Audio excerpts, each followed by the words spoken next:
I was selling Lamborghinis and Bentleys at a dealership in Chicago. Okay. I had a gaming company as well. I got a call from the attorney general at Blizzard Entertainment. Hey, Kyle, really shouldn't have hung up on me. Exit all, full port. It started running against me, and I'm like sitting there panicking and shit like that. And then sure as shit, the news hit, and boom, you just see No way. SPX fall off a fucking cliff, dude. 25, 30K go to $100,000 in profits. I was like, holy fuck.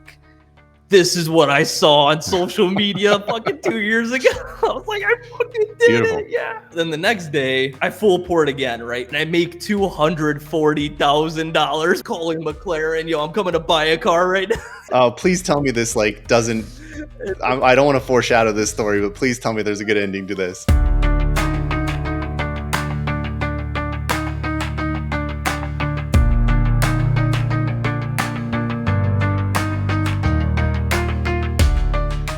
Well, thanks, Kyle. Appreciate you joining me here. I'm super excited to learn about you and your background. I caught wind of some of your YouTube stuff early when I first started getting into prop firm trading. So appreciate you putting the content out and providing some lessons for everybody that's heading down this path. But let's kick it off. I would love to know about how you started getting trading in futures and what drew you to the prop firm route. Yeah, cool, man. I'm glad I'm entertaining enough for you to watch. Hell yeah. No, yeah. I mean, prop firms are just the obvious route to go if you have horrible risk management, right? I've been trading for 5 years now, and my risk management has just never been that great, right? Now, my first 2 years completely just got awful. I didn't even care about it really. Like I would think about it, but I wouldn't actually like actively implement it. I would just focus on like, making X amount of dollars or like, just holding as long as I can, stuff like that. You know what I mean? Mm-hmm. And then, my third year of trading, I started trading options, right? I was already kind of trading options before then, but I started trading blue chip options. So like Apple and, all the big tech names. And then eventually I got into SPX options, zero DTEs. And that's when stuff like really got crazy. Like at that point, like about 2.5 years in, that's when I started really trying to, focus on risk management and actually implementing it and stuff like that. Okay. I also joined a Discord to kind of start it off too, called it was like 807 trades or something like that. And they were kind of like teaching me about risk management. So that's when I kind of finally started implementing it, and started getting a lot better from then on. Mm-hmm. And when did you actually start trading? Like when did you put your first trade on? COVID, right after COVID. Like everyone else. Yep. Yep. I kind of figured you would say that. So what were your early resources that you used in order to even head down the options path? Because I know it was really popular and the whole GME thing drew a lot of people to options, but is that what it was for you as well? No. So at the time I was selling Lamborghinis and Bentleys at a dealership in Chicago. Okay. Yeah, and I was also building a web design company, right? Mm-hmm. So I was always kind of an entrepreneur. I had a gaming company as well at that time, which ended up being a complete failure because apparently you can't make money off someone else's game, right? So I was basically boosting people in the game called World of Warcraft, and I got a call from the attorney general at Blizzard Entertainment. Whoa. And like cease and desist, huh? Yeah. So let me go to like how this all started, because this was terrible. So I was just driving home one day, right? And I get a call from an unknown number, right? It says like blocked caller or something like that, or unknown caller. And I answer and it's like, hey, is this Kyle Kozlowski? I'm like, maybe, who's asking, right? And he's like, well, this is Ronald something for Attorney General of Blizzard Entertainment. And I was just like, what? And I just hung up immediately. I'm like, there's no way. I was like, there's no way Blizzard Entertainment's already calling sounds me, like a scam call. Right? Yeah. I was like, yeah, forget about it. I was like 20 years old at the time, right? So I was like, yeah, there's no way. And then by the time I got home, checked my phone, there's a voicemail there, right? And I listened to it, and it's Ron Rigoli. That's his name, I think. It's a fucking long time ago now, so I don't really remember. But the voicemail says, "Hey, Kyle, you really shouldn't have hung up on me." He's like, "Call me back before 4 p.m. or I'm gonna make an example out of you." Oh, okay. Yeah, that's when stuff got real for my first business. That was my first business ever, and essentially he's like, "Yeah, are you making money off of our game?" And a cease and desist shortly after Yeah, that. yeah. Yeah, and Well, it so turned you've out to be obviously legit. you've never been averse to risks. Then I take it. Let's fast forward back to where you ended up in the trading game, especially around options. What happened that dialed you into the risk management process?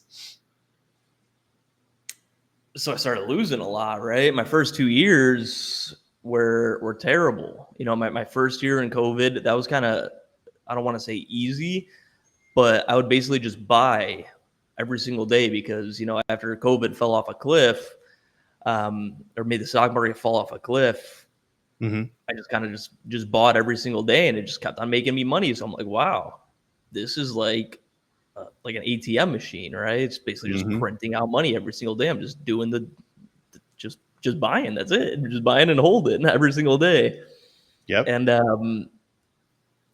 And then when volatility and like the conditions changed, it got a lot harder, and ended up blowing my first account, um, which was I don't remember how much money, but my first year I ended up just quitting. I was just like, fuck this, you know what I mean? I Mm. lost all my money. I'm like, I'm done.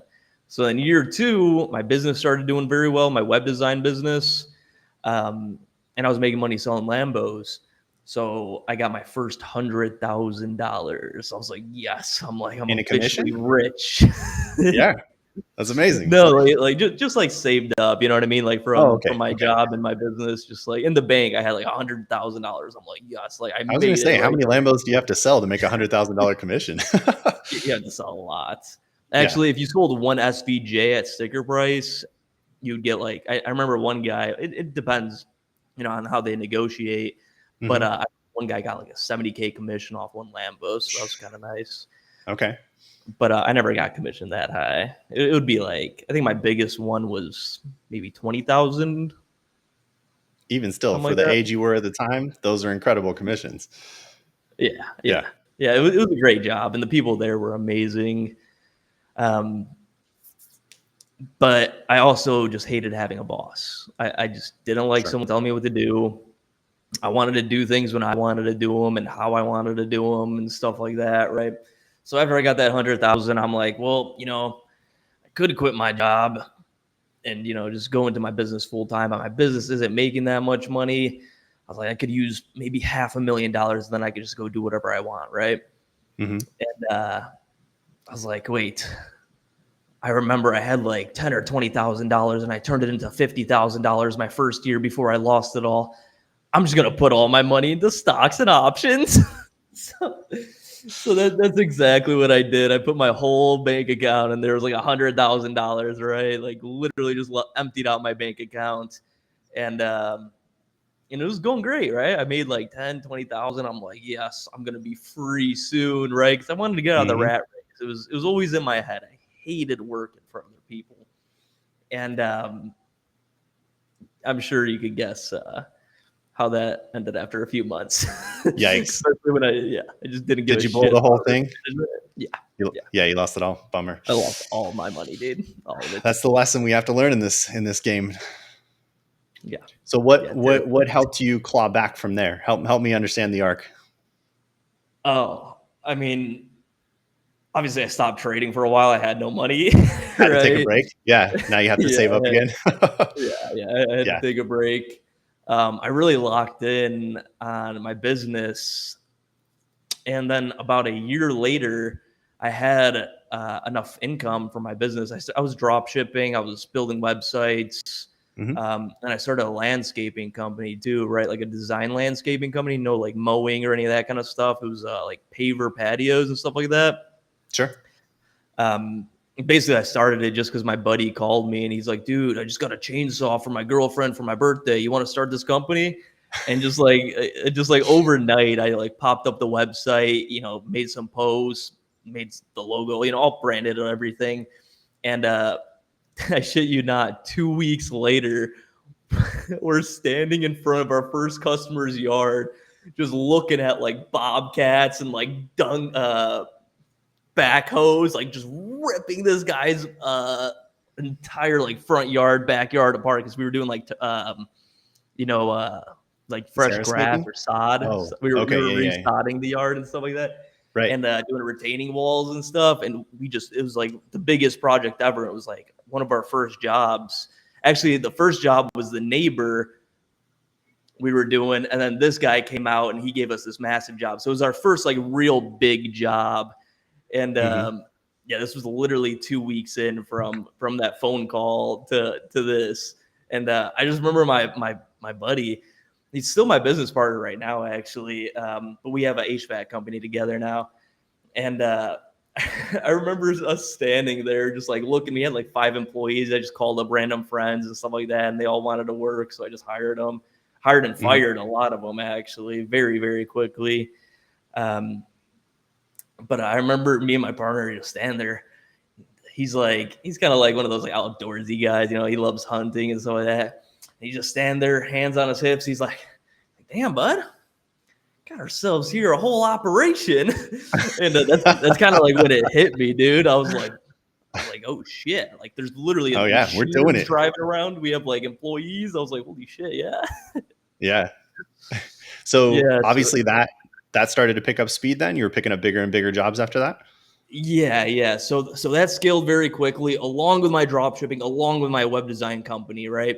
They all just took off just randomly the same year, all around the same time. Super weird how that works. But at that point, I had enough money to quit my job and kind of mess around in the in the casino. In the markets again. Wait. So hold on. Help me back up. Which job did you quit at that point? You're running 3 other operations and you had a job? No, yeah. So I had the web design company, the drop shipping company. I was also in college at the time, and I was selling Lambos and Bentleys. And So you still had the Lambo job or the sales job at the Lamborghini dealership. Okay. Yeah.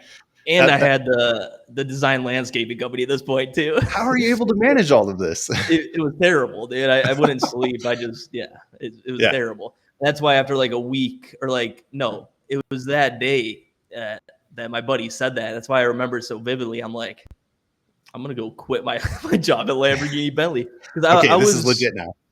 Yeah. I was like, this is legit. This is sustainable, right? But yeah, I had no time. I was really only showing up to projects with the landscaping company on my days off, right? So we'd get 2 or 3 days off. Yeah. So, I'm a digital guy. I like to sit behind a computer. I like to build websites. I like to do stuff like that. So I would rarely ever show up to the jobs. When I did show up to that one and I saw it, then that's when I quit my job. And then I had a lot more time and had to go through the whole process of firing people. It was a mess. It's hard to get reliable workers, right?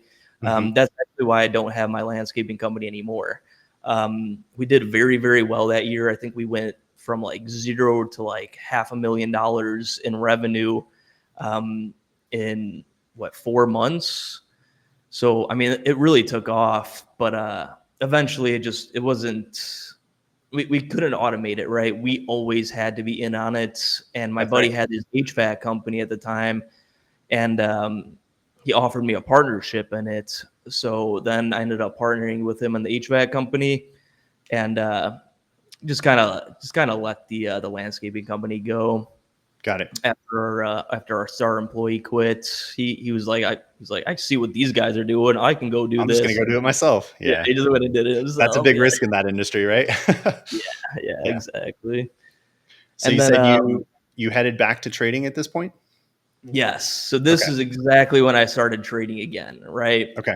And I was using Robinhood, and I believe this is what, a year after COVID, maybe 2 years after COVID, so, something like that. And I was only trading really penny stocks and options at first, right? Like penny options on penny stocks. I'd rarely ever trade any blue chip stocks or options, right? I was trading a lot of like Neo back when I first started. If you remember that car company, the electric car company. Um, so then this time I was like, you know what? I think penny stocks are bullshit. I think options on penny stocks are bullshit. I'm just not going to do it anymore. Okay. So then, okay, hold on. Okay, now I remember exactly why I started trading again. My good friend from high school, his name Andy. He texted me. He's like, "Dude, you should join this Discord group I'm in." He's like, Yeah. we're all trading. He sends out signals. This kind of stuff. We kind of just copy the trades. He's like, I made like 10K this week or something like that, and hype me up a lot. So I ended up paying, I think, 2,000 or 4,000, like somewhere around there, for like a student membership to this Discord, Just to get access to it. Yeah. Right. yeah, Okay. yeah, and to get like some teaching, right? Because obviously, with my past 2 years of trading experience, I would always just lose all my money. So I was like, okay, I definitely need some help. You know what I mean? Like I'm not stupid. You know what I mean? I know when I need help. I know when I don't know enough to not be able to do something, right? So it was finally then I was like, trading is not as easy as I thought it was, and I could really use some help from this because I see the vision from trading, right? I see, people on social media posting, $20,000 days, $50,000 days, $100,000 days, stuff like that. So like I've always like wanted to do it. I just knew I wasn't very good on it. So then I decided to, invest in myself to, learn how to trade from people that actually do it. And so I joined this Discord, started doing pretty well. The call outs weren't amazing, right? I actually did not. I didn't like it, right? I liked what they You were weren't doing the teaching me, copy trading as much. like signals, yeah, like just Yeah. like signals in Discord, like, oh, enter this price on this contract, this expiry date, right? It was all option signals, and I like when I was doing it, I was thinking to myself, I'm like, okay, this works sometimes it doesn't. I was like, but I'm not really learning anything. You know what I mean? Like, sure, I'm having like one-on-one coaching sessions about like risk management, stuff like that, like liquidity levels, basically teaching me supply and demand is what they taught me. Okay. And I was like, I don't want to use signals. Like, I think signals are stupid. Like, I could probably do this better than they could. I'm a cocky bastard sometimes, right? I think I could do stuff the best sometimes. Sure. So I was like, you know what? I'm just not going to take any more of these signals. Maybe I'll use them as reference, but I'm going to start trading, my own style and start developing my own trading strategy. And so that's kind of what I did. Yeah. And then from there on,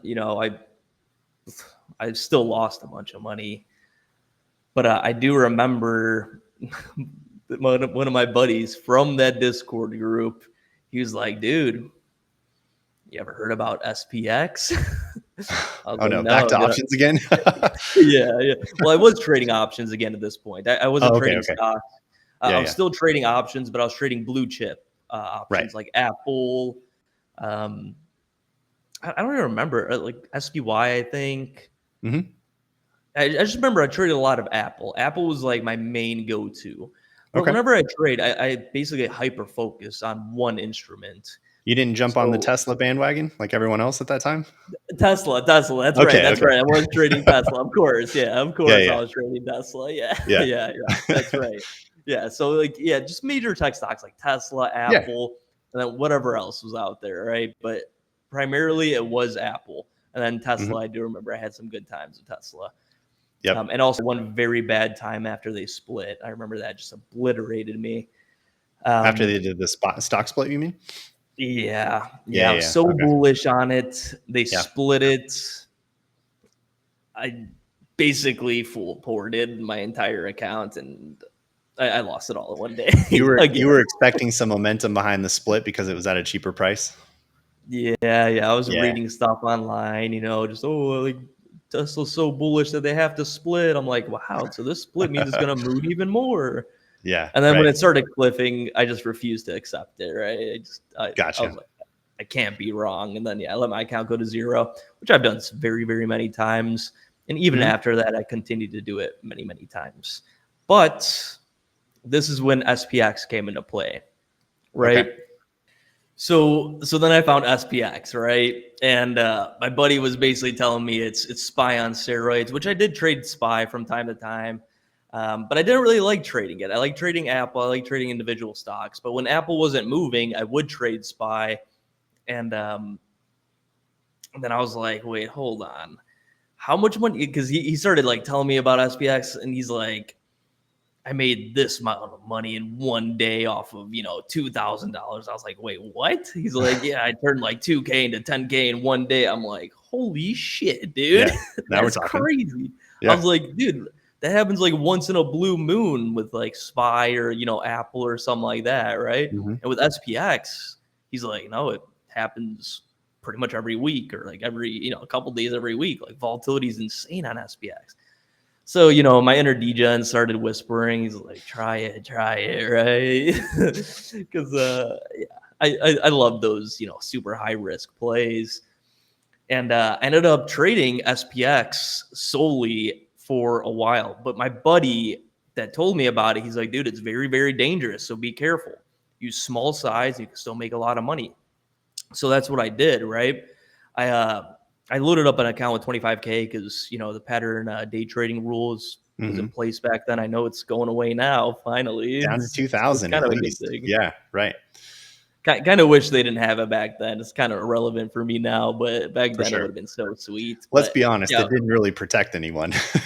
no, Yeah. it made it hurt even more actually For because I'd sure. always have 25K or more in the account so I could day trade. Mhm. And then there was those few days where risk management leaves the building, right? Yep. But this is when my risk management actually started to kick in, right? Okay. So for about a month steady, I was making like $2,000, $3,000, losing $5,000, making $5,000. But I had like one of my first green months, like steadily day trading SPX options every single day, zero DTEs, right? Mhm.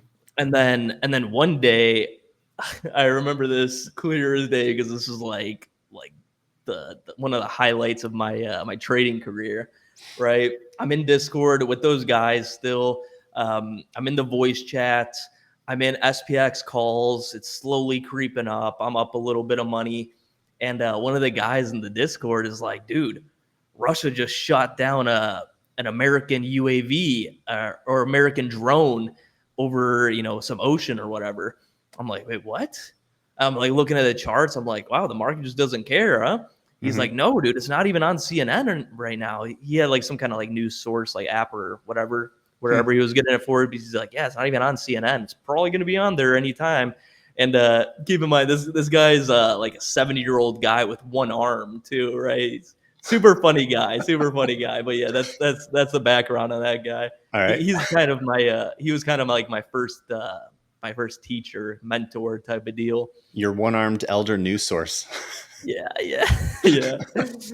So he's the one telling me this while I'm in zero DTX SPX calls. And Okay. I'm like, okay, well, the market's not doing anything. The news hasn't been released. Exit all full port. I had like 30K or 35K, something like that in that account at the time. So I Hmm. full ported puts. Hmm. And it started running against me, and I'm like sitting there panicking and shit like that. And then, sure as shit, the news hit, and boom, you just see No way. SPX fall off a fucking cliff, dude. And at this point in time, I was trying to practice diamond handing, right? Because that's one of the things that my first mentor told me that it's very hard to you know do little tiny scalps and be profitable over a long period of time. But Sure. if you could hold through one giant trend, that can make your month. You know what I mean? For sure. It can It's make like, your so year. exactly. Yeah. He preached that to me all the time. So I'm full port in this, right? I still don't have that much money at the time. So $30,000 was, you know, quite a bit of money for me. And fucking this thing's falling off a cliff. I'm up 30 grand. I'm up 50 grand. I'm sitting there sweating. I'm like, holy fuck, I'm having the biggest day of my life. I'm like, I wanted to take profit. So I like took like maybe, you know, like 10% off, 20% off. And I just kept on like scaling out slowly and ended up finishing the day with like 100K profit or something like that. Like, I think it was like 108K profit. I think that's the exact number. You made some of And your I was losses like, back then. Holy fuck. Yeah. yeah. We're back, baby. Exactly. And I was like, dude, that's when like I was already addicted to trading, right? At this point, I'm already a trading addict. But you know, seeing, you know, 25, 30K go to $100,000 in profit. So my account was sitting at like 130, 140K. I was like, holy fuck. This is what I saw on social media fucking 2 years ago. I was like, I fucking did it. Yeah. And you're on the Discord the whole time. Dude, so they're hearing you go through this. hyped. Yeah. Dude, they're like, dude, you should take profit. You should close. I'm like, no, diamond hands, guys. Yeah, I was like, diamond That's awesome. hands. Yeah. And that was my biggest day like ever at that point. And then what I did immediately, because I've blown so many accounts, is I took that $108,000 out exactly. So I still had like 30 something K in there. And of course I call my partner, I'm bragging. I'm like, we made 100 G's in the stock market, no big deal. You know what I mean? Stuff like that. Like one day, no big deal. He's like, holy shit, really? And I'm like, yeah, dude, you know, it's normal. It's no big deal. You know, at that point in time, I was like, yeah, I mean, this is going to happen every single day. Like, I'm going to make $100,000 a day. And, you know, the next day came around and I did make another $100,000. Wait, what was that trade? with SPX, with my 25, 30K accounts. I don't remember what the trade was, but I made like $100,000 another volatility spike. Again. Interesting. Just I don't remember how I did it, but I know that I did it, right? I have a screenshot of that week's P&L because this is just the beginning of the craziest week of my life. Because at this point, I'm already convinced that because I did it once, I could do it again, and I did it a second time. Really? So convinced. now I'm like super convinced. Yeah, I'm like, I could do this every single day. I could make $1 million a week. So then, you know, I already have, you know, $100,000 withdrawn. I think that put me back green on the year, just that first day alone, right? I'm pretty sure I was red on the year, or like just break even from, you know, earlier on in the year. I lost like $40,000. Then I had that good run, that good month with SPX, like, you know, just small trades. So I was like close to break even. Then that 100K day put me like deep in profit. And then my second 100K day, I was like, holy fuck, you know, I'm like, now I have so much money. I was like, it's time to scale up. But you know what? I'm going to take out, you know, 20K just to pay myself. Right. So at this point I had like $80,000 in my account. I'm like, I'm scaling, right? I mean, this is how you scale as a trader. I mean, I've made so much money that I could start you know, adding more size. Seems logical. Into every trade is what I was thinking. You full ported every trade after that? Every fucking trade, every trade. But this is the worst part, okay? So then the next day, I full port again, right? But this time I put like $80,000 into the trade, right? And I make $240,000 profit. So it worked, and now your overconfidence is insane. Yup, dude. Yeah, it's just through the fucking roof. I feel unstoppable. You know, the euphoria. I was like, I'm a rich motherfucker. Calling McLaren, yo, I'm coming to buy a car right now. Stuff like that. Booking apartment tours for like $1 million condos. Oh, please tell me this like doesn't.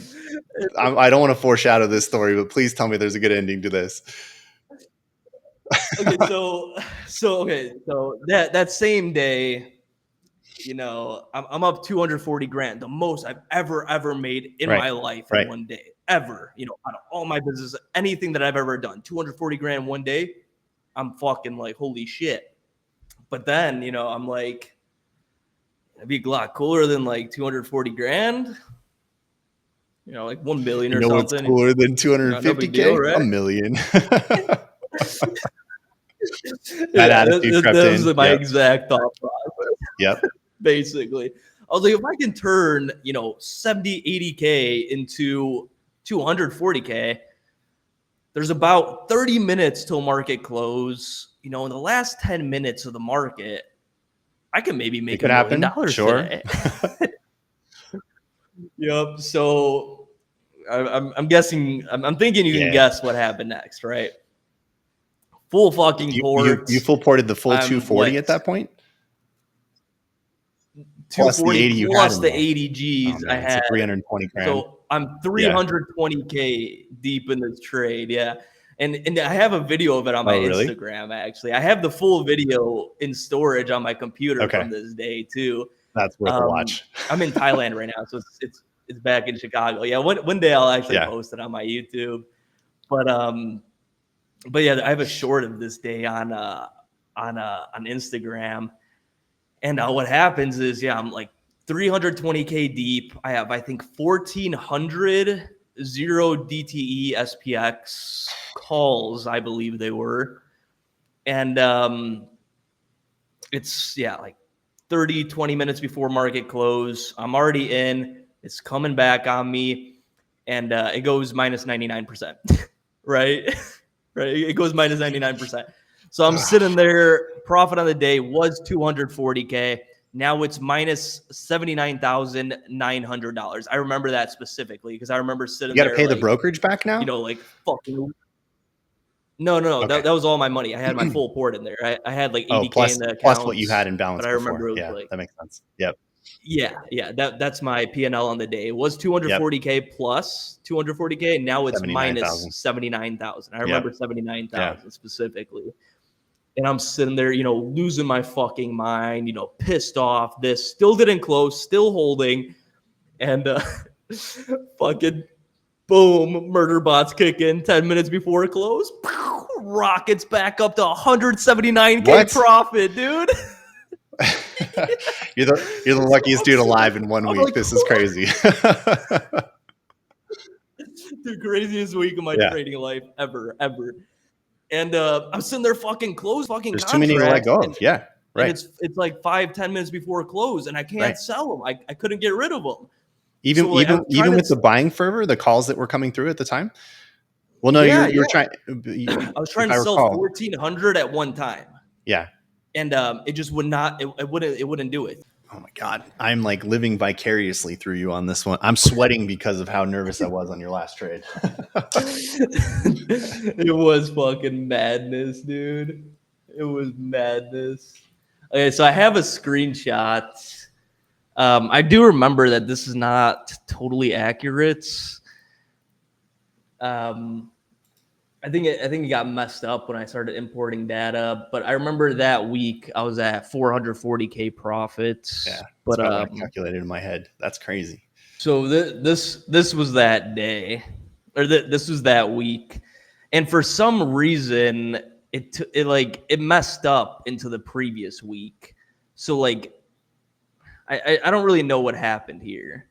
Yeah, but I remember it was like a Monday where I made 100K, but it like split it. So I think my first day was like 120K.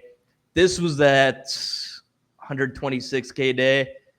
And then this was like some other day. And then this was the day where I had a 240K profit all the way down to minus 79K, basically lost my whole account minus 99%, including that profit, and then right back up, and I closed for 104K. Amazing. Yeah, and then as you can see, I didn't trade the next day because I was fucking burnt, dude. I can imagine. And I'm This glad you day, finally took the break, because that's a winning streak that is very, very rare for sure. yeah, Um, yeah, so amazing. You made a little under $500,000 in 1 week. yeah. And what did you do at that point? Did you go get At that that McLaren? point, so so after that roller coaster ride, um, of being up and down so much, I went back to only keeping 25 to 30K in that account again, Hmm. and I wouldn't full port every trade again.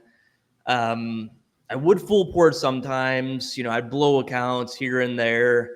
After for the next, I think month, I think I ended up red on the next month after that, probably like minus like 70K or something like that.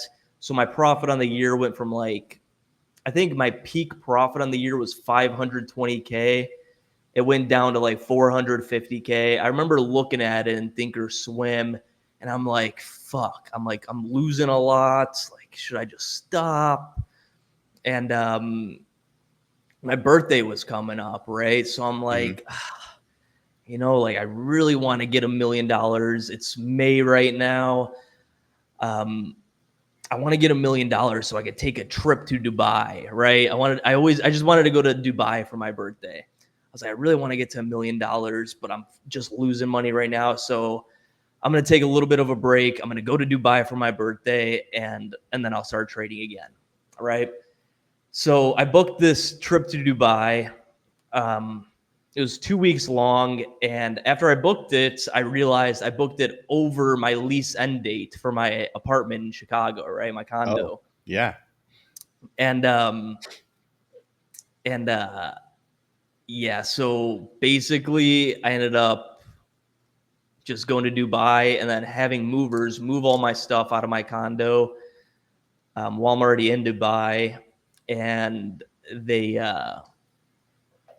they basically put all my stuff in storage, and then I gave my sister the keys to my car, and essentially I'm in Dubai, right? I started trading again. I had like another like big like 25K day, and I was just doing traveling stuff with one of my buddies, and and I started losing again, obviously, because I was still like high on the 100K days, right? I was chasing those. I would Yep. make like 20K one day, maybe 60K one day, and then give it all back.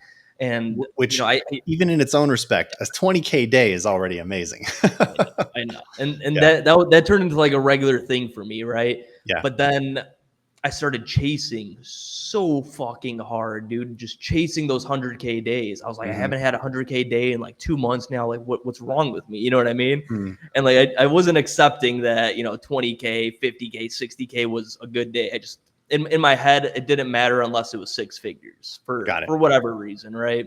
Sure.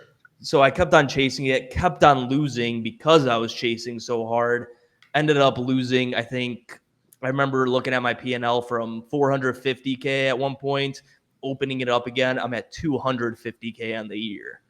Hmm. I'm like, fuck. You know what I mean? I Hmm. already bought like Rolexes, all this shit. My bank account's looking a little weak. I'm in Dubai, and then I'm like, fuck. I was like, I'm just going to take a little break from trading, right? Okay. So I took a little bit of a break and was kind of deciding what I'm going to do with my life, right? At this point, I didn't have a condo. I'm in Dubai. I'm like, fuck, I've always wanted to go to Bali. I was like, I'm just going to go to Bali after this. So then I flew over to Bali. My friend left me, so this was my first time ever solo traveling. I fly over to Bali, and I remember I'm at a club, and I get a call or a text from my sister. She's like, Kyle, like, I need to talk to you right now. It's super important. I'm at this club. I'm drunk. I'm like, what? Like, okay. I call her. She's like, yeah, like, mom was in a car accident. I'm like, what? I was like, is she okay? She's like, yeah. She's completely fine. Like, nothing happened to her. But she totaled your car. I was like, no. I As was if you like, needed no. another loss at this point. Yeah. I'm already losing my Yeah. ass. I'm like going through it in my head because because when I landed in Bali, I'm still losing, right? Yeah. So my 250K year is now like a 200K year, and it was basically just like grinding down slowly. Mm-hmm. And then I get hit with this, and yeah, apparently like my Tesla Model S just drove itself into a wall. That's that's what that's what my mom said happened. that's how I lost my car. That's So crazy. so Fortunately, there's now no like battery fire or anything like that. Yeah. yeah, Yeah. no. So they did say it smelled a lot Yeah. after it was crashed. And yeah, nothing really happened, but besides the car being totaled. My mom was totally okay, which was, the most important thing. Of course. But now I'm in Bali. I'm trading, still trying to get my groove on a losing streak. I have no car. I have no house. I'm in fucking a random country by myself, right? Sure. Yeah. and now I'm just kind of going through it, right? I'm the downside of trading. I'm basically not knowing what I'm gonna fucking do with my life. The one thing I had going for me was my businesses are still like cooking. You know what I mean? They're still making money. They're still doing well. So that was kind of like my glimmering hope. So I still had revenue coming in. Mm-hmm. I'm ripping through my trading money basically. And then at this point, I kind of just decided to take a break. I'm just like, I'm fucking done. And I end up just going basically on a world tour for the next 2 years. But also after Bali is when, actually, I think it was in Bali is when I found prop firms. Okay. And now we Yes. segue to prop. All right. Yes, exactly. Okay. So I'm very happy I got to keep some of my $500,000. I only kept around 200K of it. Okay. I'm fucking torn because I keep bleeding fucking money. I was like, how can I stop this bleeding? I have to have 25K in the account or more. I'm basically, whenever I have like a major red day, I lose all of it. I was like, I need to stop this bleeding. I can't control myself. I can't exit losers, right? My risk management was god fucking awful. And then I hear about prop firms from the same Discord. I think the first prop firm I heard of was Apex. Okay. That sounds right. It was Apex. Yeah. Were they even like significantly discounted even back then in 22, 23? Shit. Because I know that's their big thing. They want you to buy as many of the evals as possible. Yeah. And that's why I love them so much. And I always have a 20 stack of Apex evals or PAs just sitting there. They're my favorite. I mean, where else can you make 70K every 8 days, right? It's crazy. Spending $3,000.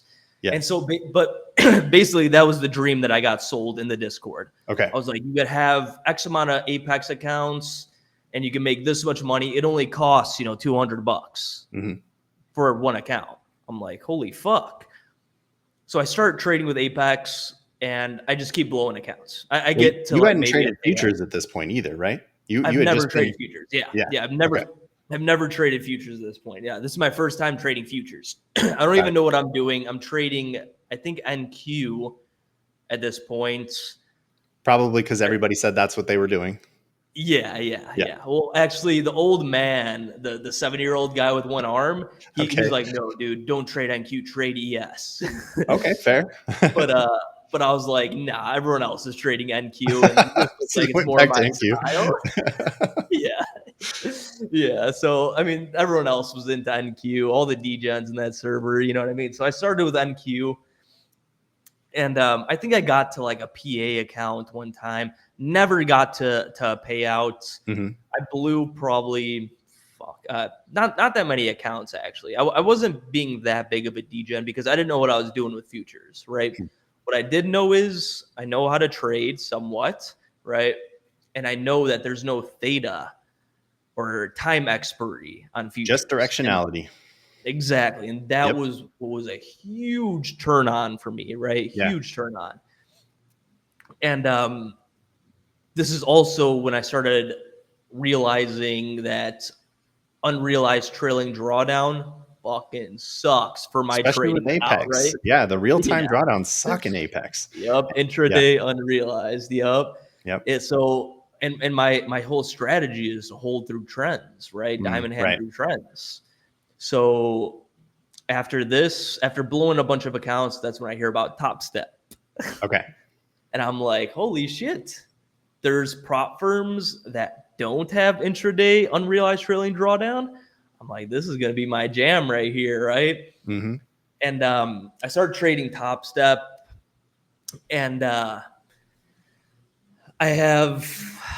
don't remember this whole progression. What I do remember is I had 3x of A's at one point. I had a $60,000 or I had two $30,000 days with my 3XFA. So like 10K profit per account, 2 days in a row. Topstep emails me. They're like, hey, you're getting moved to live.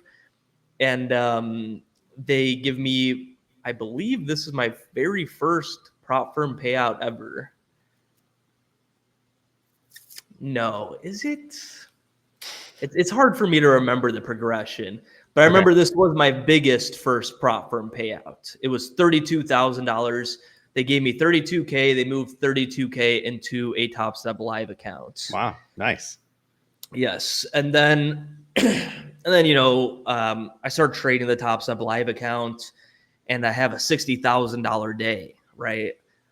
And I remember this because at this point I'm in Poland at my grandma's house, and she's like sitting right across the table from me. I'm in this trade. I'm like 15 lots deep. I'm like looking at it. I'm up 60K. I'm like, breathing and shit. I'm like fucking breathing all heavy and like looking at my grandma. My grandma's just kind of looking at me like, oh, do you need anything? Like just talking to me casually. I'm like, no, I'm good. I'm okay, grandma. Don't worry. You know what I mean? Just like staring at my P&L. And then my phone starts ringing, right? Okay. And I answer it. They're like, hey, Kyle, how you doing? I'm like, hey, I'm good. Who is this? Like, hey, this is your risk manager, Brett from Topstep. I'm like, while you're in the trade. yeah, I'm like, what the? I have a risk manager. Yeah, and he's like, yeah, dude, yeah. I've always been here. You just never actually reached out to me or anything. But I see you're up a hefty amount. Have you thought about taking any profit? Maybe get out of this thing. Yeah. I'm sitting there on the phone with Brett, and I'm like, no, no, I'm gonna keep letting it run. Diamond hands, bro. Diamond hands. Yeah. And it goes up to like 70K or like 72K, and I can't remember if I'm still on the phone with him or he called me back because it went up to like 72K, and then it bounced down to like 50K profits. And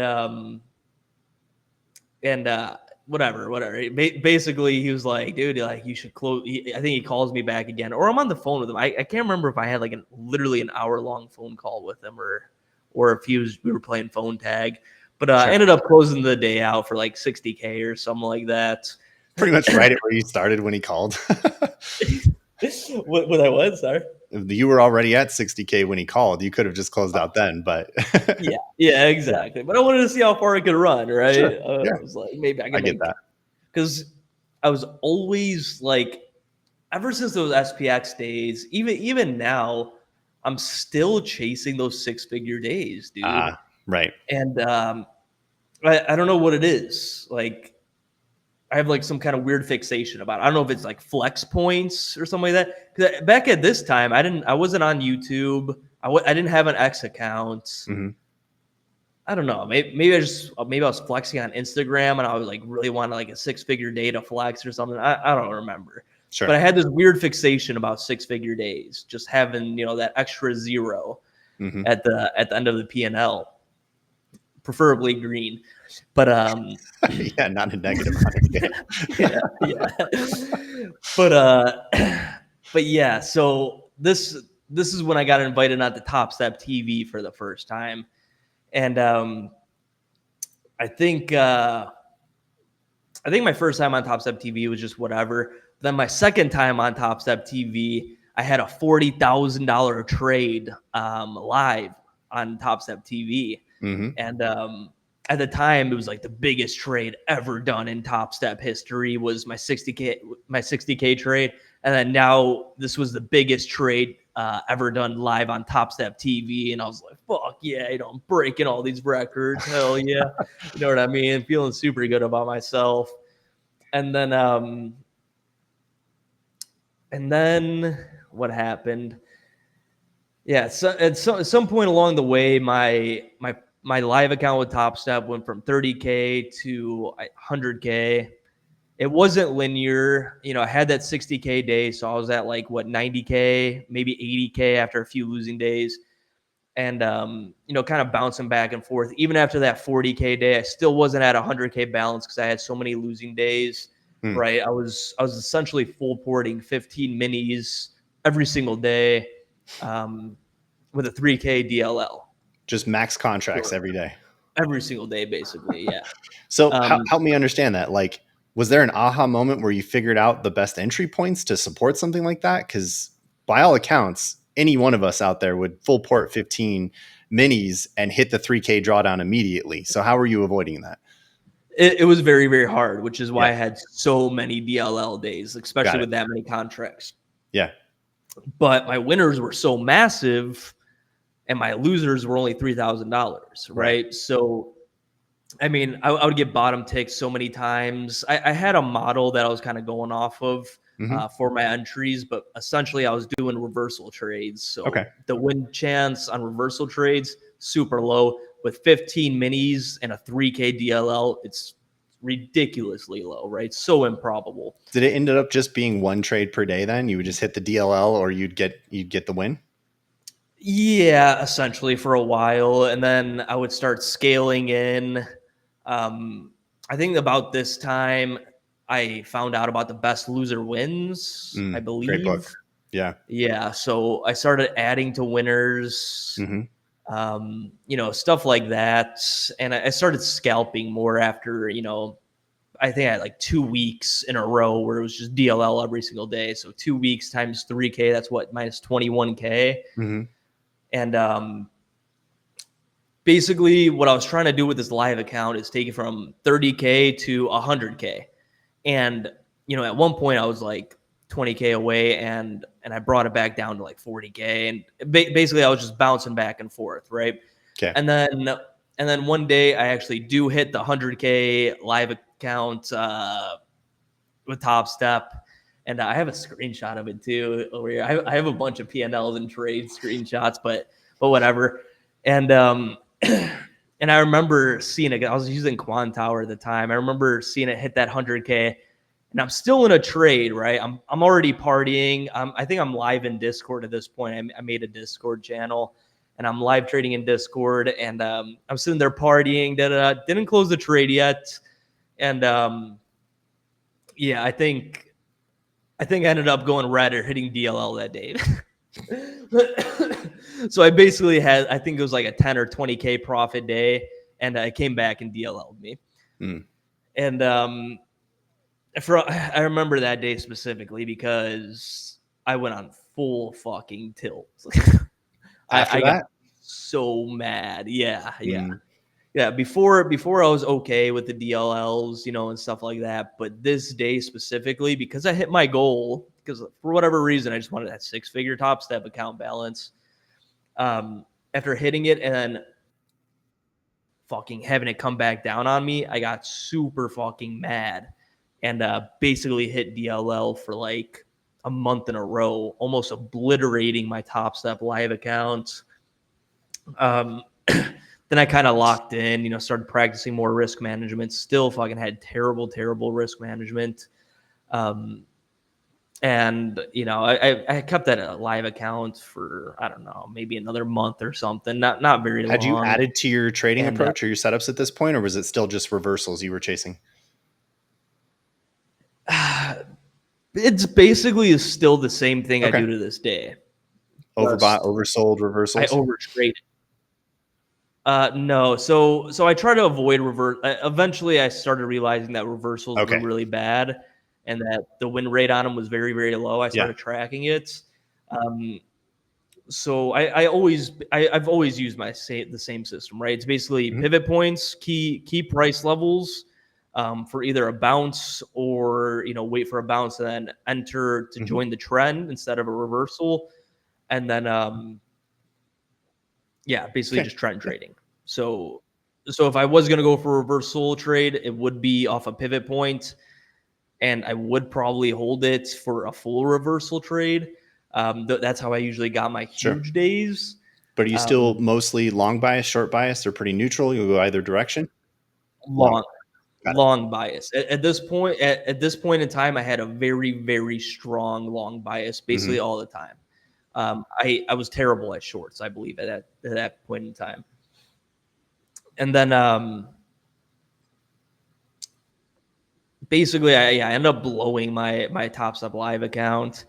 Fucking terrible. I got it up to like 100K Mm. balance, right? But I never took a payout from Ah, it. I only took the payout from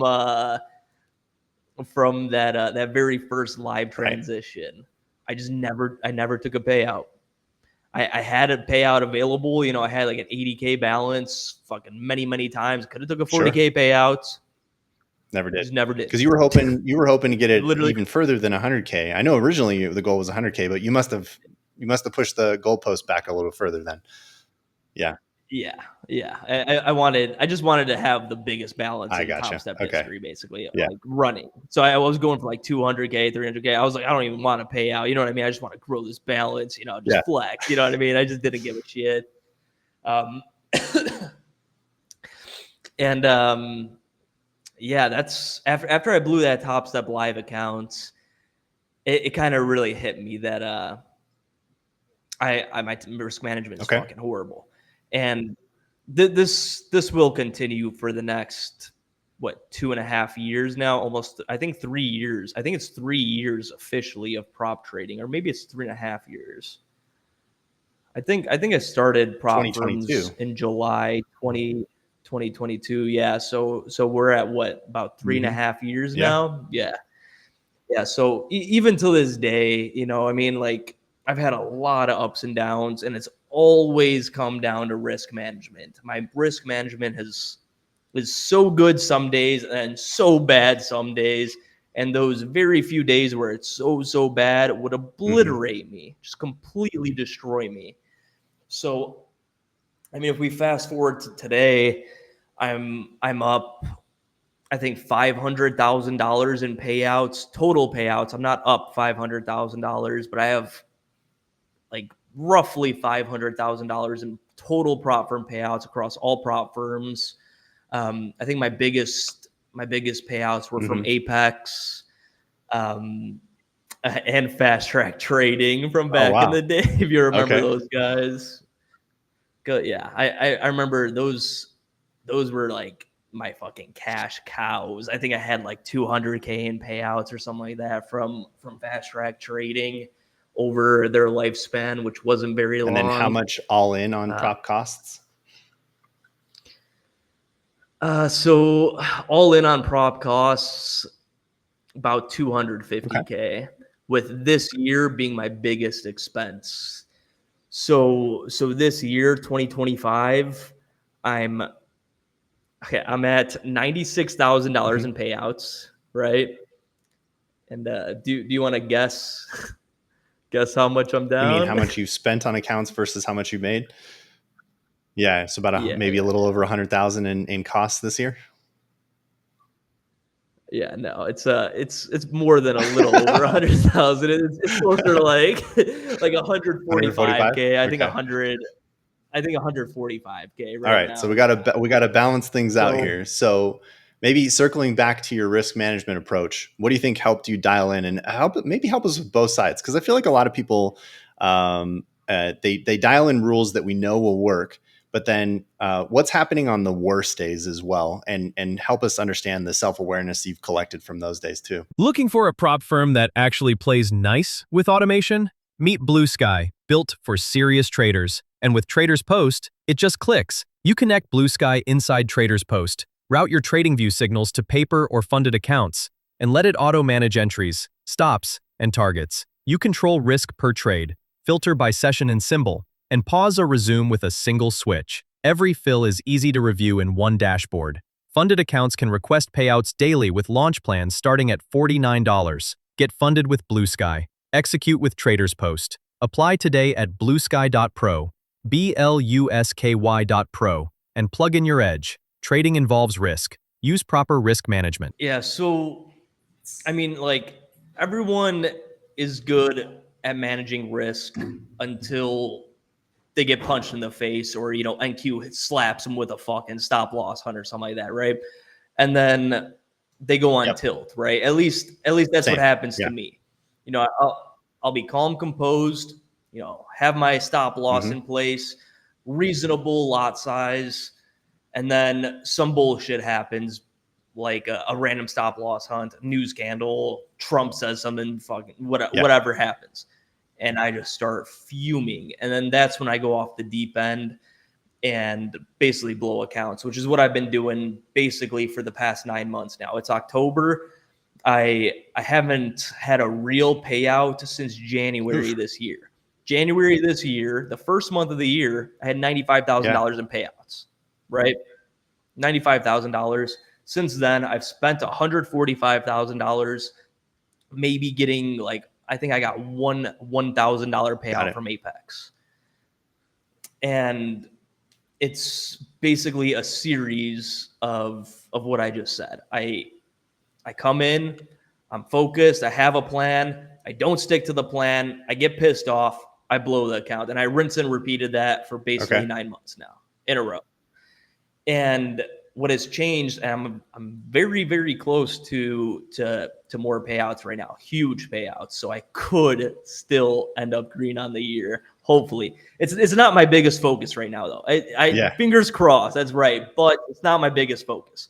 What I've realized, because, you know, from February to about, let's see, June, I was fucking tilting all the time. You know, I was what kind of sent me on a spiral was a copy trader error. I accidentally full ported all my prop firm accounts and blew them all trying to trade my personal accounts. And you know, my personal account ends up green 10K on the day, and then all my prop firms are blown from the trailing max loss. You know, from oversizing, because I wouldn't use the same size I use on my personal account on the prop firm accounts. So I basically spiral for about 6 months. And then after that, you know, I start really, really analyzing what the fuck is wrong with me this year. Because the past, two and a half years, I've been making so much money. I've been a profitable trader, right? I was like, I fucking made it.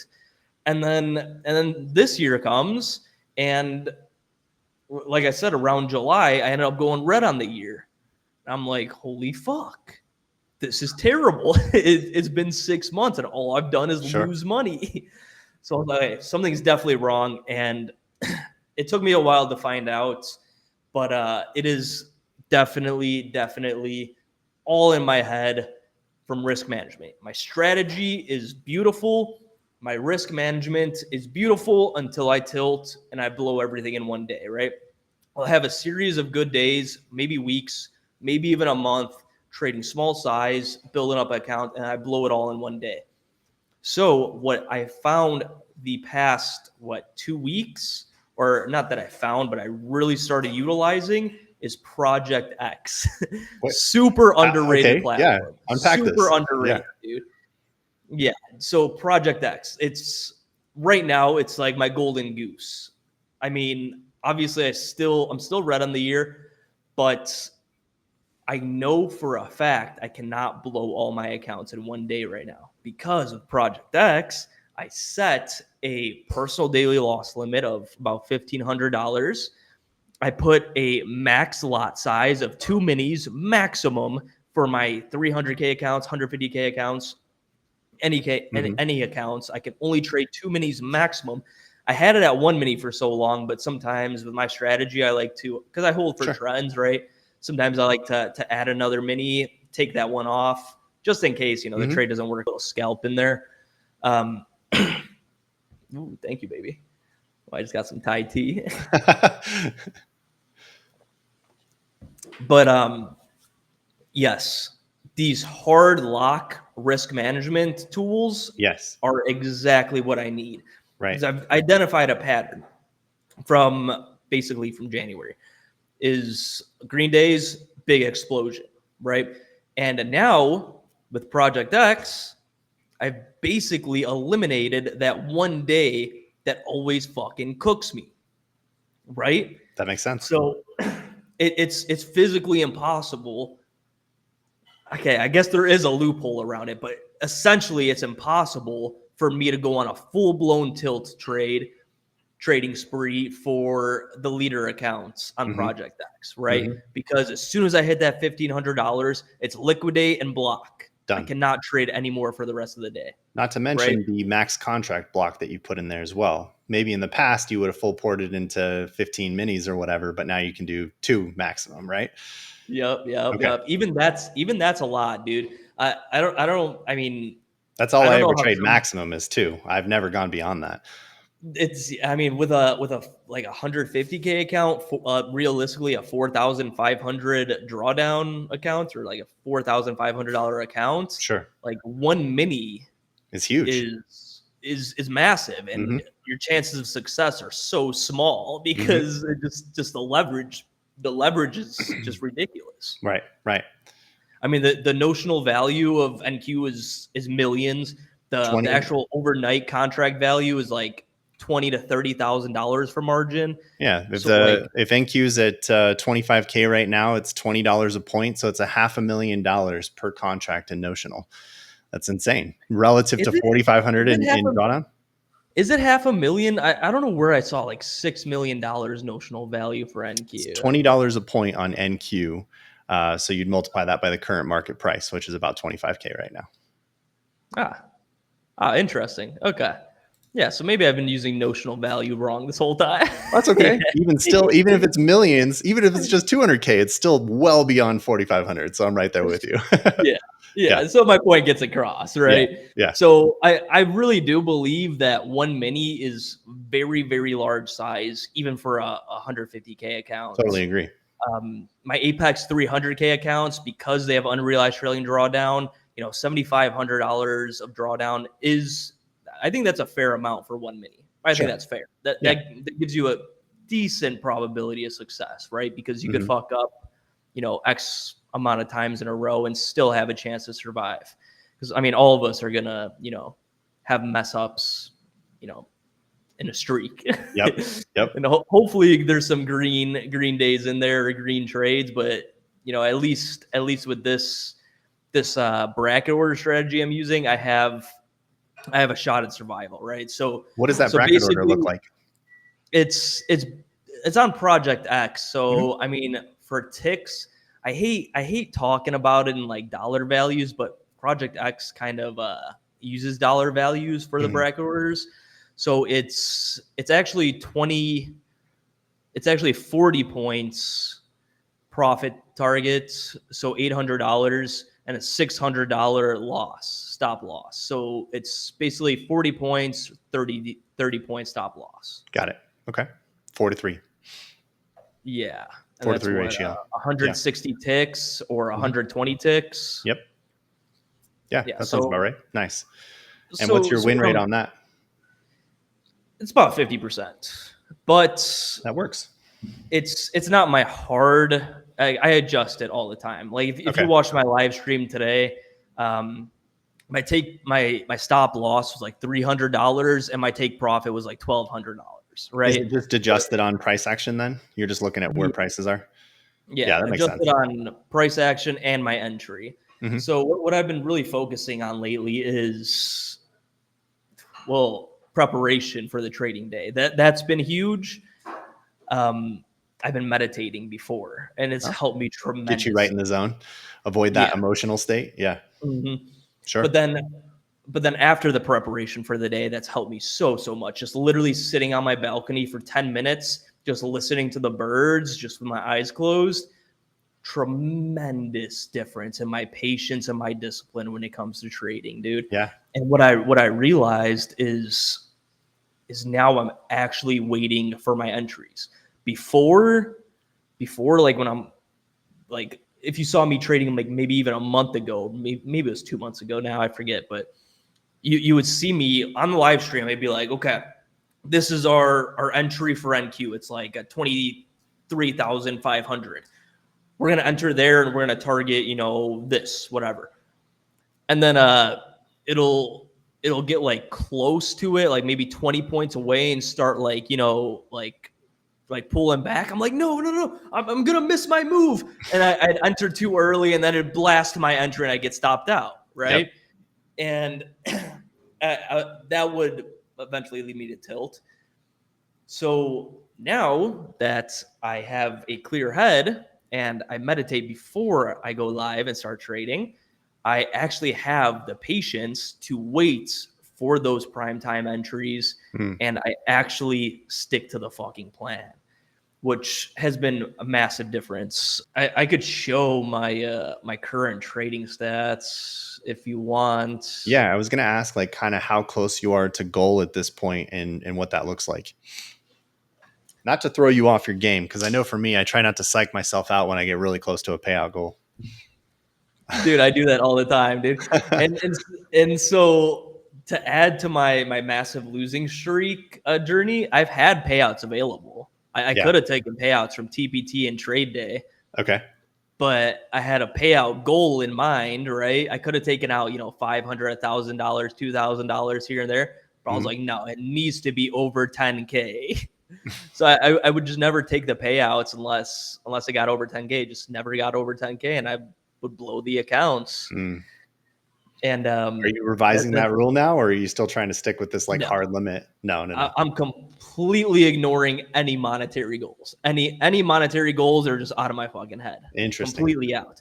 I'm focused on my preparation. I'm focused on my entry, and I'm focused on my exit and my risk management. Right. Which the risk management part is kind of handled for me, but I'm still actively moving my stop losses into profit and stuff like that. But ProjectX has been such a huge help for me. So if anyone that's watching this hasn't used ProjectX before, I would recommend abusing ProjectX and its risk management tools. Yeah. We support ProjectX for the 29 prop firms that we have on our platform now. And for those that are on ProjectX, it works on our platform as well. Even the risk management tools will work on there as well. So there are quite a few people that love ProjectX as well as the Trade of 8 risk management tools. Yeah, hell yeah. Yeah, more and more props are adding ProjectX now too. So it's like, it's nice. It's really nice. But the thing is, also, the thing is also there's TradeSyncer, which you could just have one account be your leader on ProjectX, and it'll still copy to Trade of 8, which I have about 50 accounts, I think. I wasn't planning on having this many accounts, just fucking prop firm sales, right? They just go crazy and they suck me in. I'm a sucker for prop firm sales. Okay. But really the only thing that I wanted was the Apex 20 PAs, right? That was my main priority. But Apex doesn't have ProjectX. So then I ended up getting Lucid direct accounts. I promised myself I wouldn't get any more instant funny accounts until I got myself out of this hole with, with just solely Apex accounts, basically. Right. But I ended up getting Lucid direct accounts to use ProjectX as my lead account, and then more sales popped up, so I just kept on adding. I have a problem, right? But the good news is we're back on track. Hard stop rules in, right? Yeah. And you could see that it's affected my trending my trading tremendously. I'm up a shitload. My win rate's looking pretty good. My day win rate's looking pretty good. I had one day where I hit DLL, and that's it. I mean, this is this week, but Monday, September 15th is basically when I started this journey. Nice job yesterday too. That was a good one. Yesterday, yeah. That was a cook right there. Oh, it was just one trade. Monday as well. Yeah, Monday was super clean. And then Tuesday I was actually green as well. I'm not sure why it's red right there. I think the auto sync messed up. But it was like a super small day. I think it was only up like $100 per account, but times 45 or 50 accounts, I forget how many I have. It turns into like, thousands of dollars. It's Right. the power of copy trading, right? Yep, absolutely.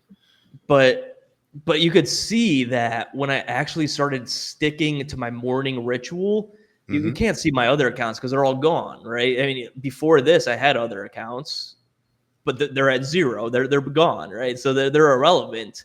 But once I started the morning routine and I started using ProjectX hard stops, first of all, I started being okay with less profit days. Before I had a profit dollar monetary amounts in my head that I wanted to reach.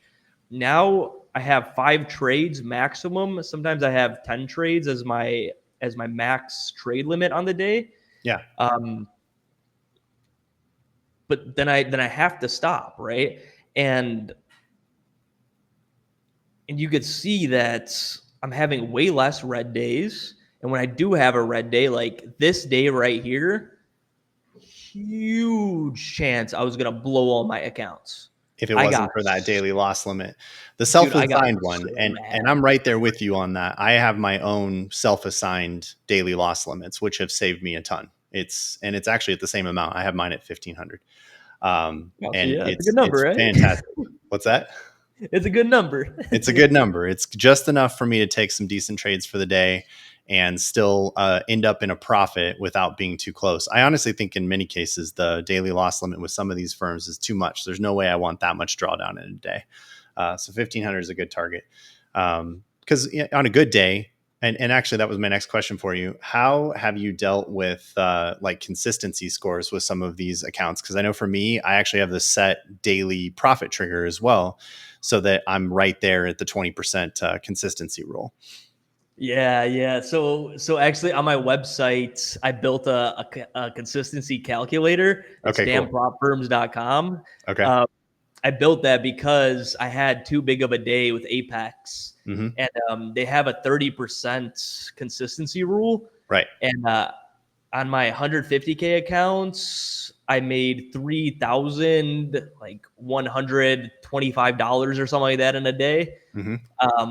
So that's my new max profit, my That's max right. profit target, right? Yep. So on ProjectX, yeah, it's $1,500 DLL, or if I hit $3,125 in profit, it's auto liquidate and block. Got it. That makes sense. Now, Yeah, and I think I've had to do the same thing with many of my accounts, because I've gone over a couple of times. I think on one of my Tradeify accounts, I think I hit 4,500 in one day, and I was like, well, shoot, now with a 20% consistency rule, I have to hit 22,500 in profit to get a payout. This is terrible. This is never going to work. It's going to take forever. I ended up losing that account, obviously. So yeah.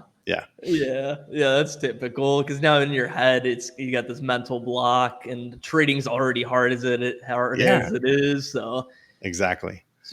for my case, I got lucky because I only got that $3,000 on my Apex accounts. So my 20% consistency instant funding accounts, I think I'm still right on track for 20% consistency. Nice. But also, I think that's fucking prop firm psychological warfare, man. Like they don't want you to have those big days because they know that's what makes or breaks a trader, right? Yeah. Like it's so difficult to be right every single day, and It is. not tilt and not do this. But what's what you could do is accidentally stumble upon a massive winning trade, right? You just oops. Full ported, or oops, I entered the perfect spot on this trend and held it the entire day and made a giant profit. I'm good for the week, right? That's what you'd be thinking, or the month, if but you you're were actually trading a personal penalized account. for doing incredibly well on a day. Yeah. But with prop firms, this is the only downside to prop firms, dude. The prop firms have such immense upside So, I mean, it's worth biting the bullets on this one thing, but this is also why I don't give a shit about consistency rules, right? Like I built a calculator just so I could know if I have a banger day, I could type that in there and figure out what my 20% consistency target is going to be. And I'm just not going to give a shit. I'm either going to slowly grind there either in a month or 2 months, or I'm going to blow that. I mean, whatever. I'm just taking it super, super slow and not worrying about a payout day, not worrying about a payout amount. I'm just focused solely on the process right now, which is basically my morning routine into finding my those trading entries. strategy. Yep. And then keep with that risk management. I love it. And I'm glad you really highlighted the benefits that the risk management tools on ProjectX afford you. Because I think there's some people out there that kind of like, I don't know, look down their nose at the idea of needing these types of tools. But I think for many of us, especially if we're, dynamic individuals, we need tools like this to look out for future selves, right? Like we know who we're going to be if we take the wrong trade. I want to prevent future me from making those mistakes. I think it's incredibly intelligent to set it in place for yourself like that. It's great. Yeah, exactly. See, it's so good that you mentioned future you, because today I could handle myself. I'm composed. I'll know when to stop. I have this mental set daily loss limit. But future me, going through the pain of taking a massive L, maybe on a bullshit trade that stopped me out and ran straight to my TP. Now, future me is super fucking pissed, and that plan is gone. That's right. But guess what? ProjectX has your back because you're locked in, dude. And you can't change present it. you is using the tool properly. I think that's the big aim here. Well, Exactly, listen, you've been at this for like 3 years now, or the better part of almost 4 years now. What do you think other traders who are getting into the prop firm space now either get wrong about trading futures or could really learn from what you've learned so far? Getting into the prop firm space? Yeah. I would say not thinking about payouts, consistency rules, or just don't focus on the money. Focusing on the money is probably the biggest lesson, dude. Fair enough. Once you start seeing dollar signs, then your trade turns into a well-planned trade into, the market's gonna do this because I put this random dollar amount in my head, and if it doesn't get there, I'm gonna be super fucking pissed. Yeah. Right. You just go with the flow with the markets. The flow of the market. Don't try to think in dollar signs, think in entries and exits. And I mean, prop firms, they're not here to be your friend, right? I mean, like if you're a really good trader and you get into a live account, then maybe they're here to be your friend. But their rules are to, they're there for you to fail and for them to make money off you, right? That's essentially the prop firm business model, right? Yeah. So don't let the rules of a firm go to your head, especially things like unrealized trailing drawdown. I used to have such a psychological barrier with that, with Apex. And it's just focus on the process. And, Sure. if the account blows, it blows. The beauty of prop firms is they don't cost that much. They do cost a lot, though, if you think about dollar amounts and you tilt trade and blow accounts. I know I spent about $40,000 in 1 month just super, super mad and cycling through accounts because I was trying to force a payout. I was trying to force myself to just not even myself. I was trying to force the market to do what I wanted it to do, right? I wasn't following the market. I was trying to force the market to go to my TPs, my stop losses and stuff like that. Doesn't work that way. Absolutely no risk management. Yeah. Well, what's next ahead for you? What do you have a next big goal? What's the plan for the rest of the year here? Really just keep on refining my process here. I mean, patience is my number one enemy, right? I think I have a good start to my trading day now with my meditation routine. Mm-hmm. So I don't know if you know the futures desk, but Mm-hmm. Yep. I'm connected I with just those had guys too. yeah, they're awesome. Have you Yeah. met the guys there? Oh yeah.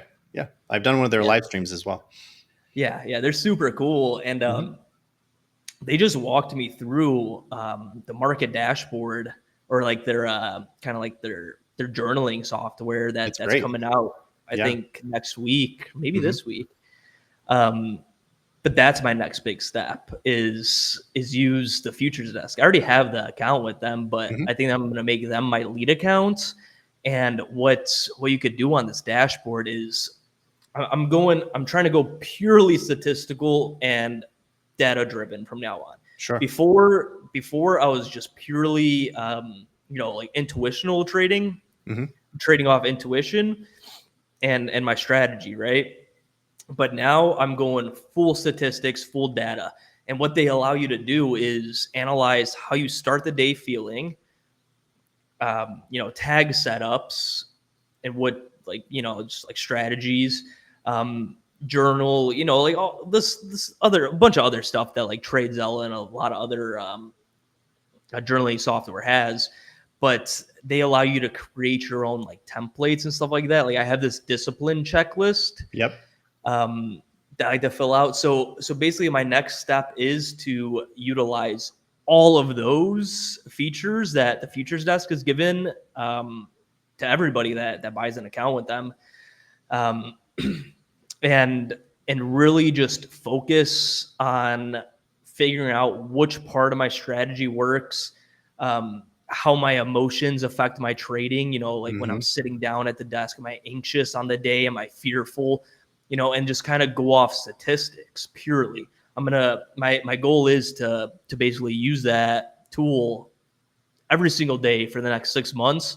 And after, I'll probably review it every month, but after 6 months specifically, I want to sit there. I want to look at the data completely and then start eliminating either trading days where I'm feeling some type of way, or eliminating a part of my strategy, or just, you know, just adding to whatever's doing well. You know what I mean? Like I love it. just Yeah. yeah, it's whatever And the data tells me. I don't know what it's gonna tell me, right? that's I right. never actually really truly like tagged my trades, named my setups. I never really like fully did that. I journal like with a notebook and a pen right now, Mm. but I'm not that consistent with it, and I don't even know if I'm doing it right. You know what I mean? but but the futures desk has like templates for journaling and stuff like Yeah. that. So it's gonna. I'm basically just working on improving journaling for the next 6 months Okay. and going I off love it. statistics. Yeah. That's fantastic. Well, I definitely want to keep an eye on your journey. I've liked your stuff. Please keep making more content. Definitely want to follow along. This has been one of the best stories I think I've heard of all of the interviews I've done at this point. So thank you for being so candid and sharing your journey with us. We'll definitely get your social links in the show notes here. Anybody you want to give a shout out to, or any other final words here?